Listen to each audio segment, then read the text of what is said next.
Nelson Mandela, the man who spent 27 years in prison and changed a nation. Introduction.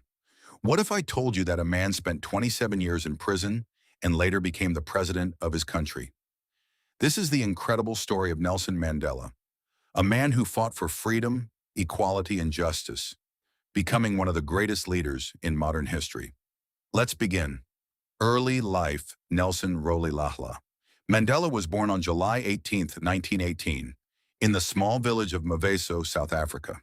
He grew up in a traditional community where he learned the importance of respect, leadership, and responsibility. As a young man, Mandela studied law and became one of the country's first black lawyers.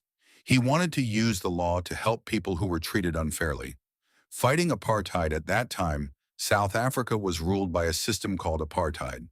Apartheid was a system of racial segregation that gave white South Africans more rights while denying black South Africans many basic freedoms. Black people could not vote, lived in separate neighborhoods, attended separate schools, and faced discrimination in nearly every part of life. Mandela believed this system was deeply unjust. He joined the African National Congress, ANC, and dedicated his life to fighting for equality, arrest, and imprisonment.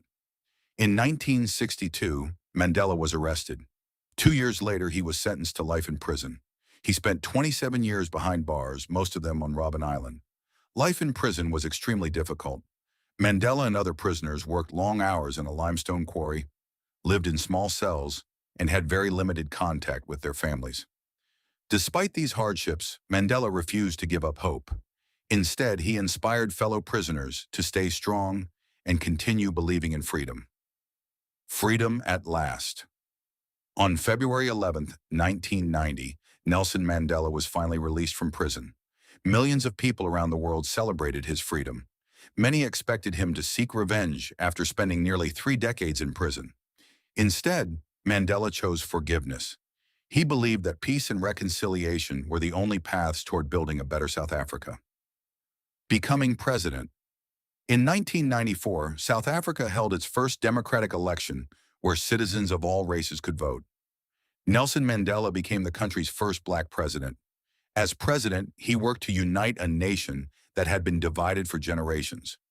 Rather than encouraging hatred, he promoted forgiveness, cooperation, and national unity.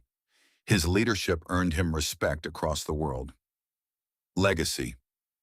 In 1993, Mandela received the Nobel Peace Prize for helping end apartheid peacefully.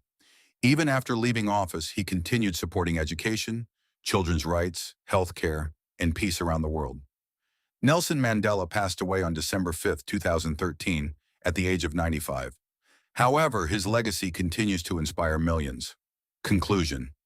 Nelson Mandela once said, "Education is the most powerful weapon which you can use to change the world." His life reminds us that courage is stronger than fear, forgiveness is more powerful than revenge, and hope can overcome even the darkest times. Thank you for watching. If you enjoyed this video, don't forget to like, subscribe, and share for more inspiring stories from history.